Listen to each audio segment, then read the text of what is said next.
खोजास की पवित्रतम धन्य धरती पर आयोजित हो रहा है। मंच पर विराजमान हम सबके पथ प्रदर्शक मार्गदर्शक सदैव संताराम जी महाराज के श्री चरणों में मैं प्रणाम करता हूँ, वंदन करता हूँ।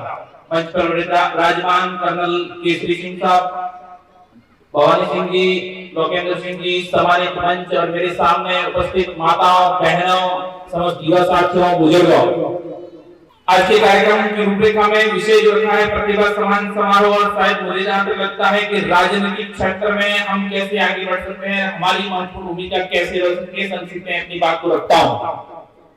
बंधुओं, आजादी के बाद में 1947 से लेकर आज तक देखें तो तनिक हमारे मन में एक विचार आता है, एक भावना आती है कि हम शिक्षा के क्षेत्र में किस तरह से आगे बढ़ सकते हैं। और प्रत्येक अभिभावक का एक सपना होता है कि मेरा बच्चा पढ़कर मेरे परिवार का, मेरे समाज का, मेरे गांव का नाम रोशन करे। और इसी भावना को लेकर प्रत्येक अभिभावक अपने बच्चे को पढ़ने के लिए दूर दराज शहरों के अंदर भी भेजता है।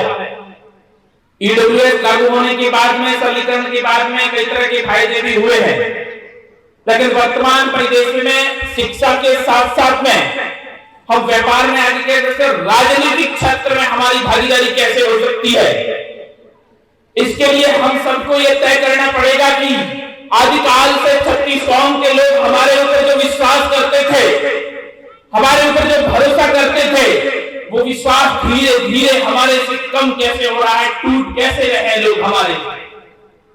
क्या हमारे के अंदर क्वालिटी नहीं है, हमारे अंदर योग्यता नहीं है? ऐसा नहीं हो सकता, हमारे अंदर वही क्वालिटी है, वही योग्यता है। फिर छत्तीस कौम के लोग हमारे ऊपर क्यों नहीं देख सकते? लेकिन कहीं न कहीं नेतृत्व में कमी आई है।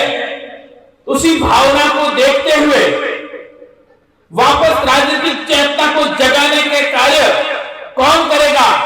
ऐसे समय में संताराम जी महाराज जैसे लोग आगे आते हैं और राजस्थान में राजनीतिक चेतना की अलग जगाने का कार्य करते हैं। यार, हमारा राजनीतिक क्षेत्र में हमारा प्रतिनिधित्व कैसे बढ़ सकता है? कई ऐसी राजस्थान के अंदर सीटें हैं जहां हमारा प्रत्याशी निकल सकता है या हमारे सहयोग से निकल सकता है, लेकिन अपनी ताकत को पहचानने की जरूरत है, क्योंकि नजर को बदलो, नजारे बदल जाएंगे, सोच को बदलो, सितारे बदल जाएंगे।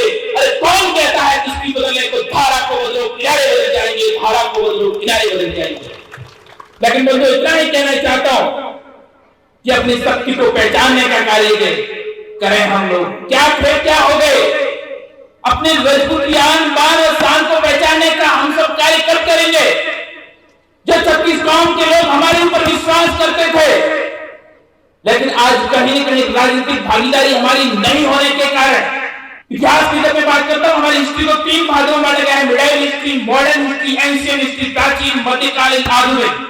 लेकिन उस इतिहास के विवरण को उठाकर देखें तो कहीं हमारे महापुरुषों का विवरण उसमें नहीं मिलता है। इसका कारण यही है कि राजनीतिक चेतना को जगाने का जब इतिहास लिखने की बात आई, जब कलम लिखने की बात आई, हमारा इतिहास लिखने की बात आई, तो वहां पर हमारे लोग मौजूद नहीं थे। तो वापस राजनीतिक चेतना को जगाने का कार्य हम सबको करना होगा। आप सब इतनी बड़ी संख्या में पधारे हो, भूमियों को सुनने के लिए पधारो। पहले से टाइम बहुत हो चुका है, मैं लंबा चौड़ा भाषण नहीं देते हुए यहीं पर अपनी बात को समाप्त करते हुए अपनी बात को समाप्त करता हूँ। जय विद्या, जय सरस्वती, जय भारत माता, जय मारवाड़, जय मारवाड़, जय मारवाड़।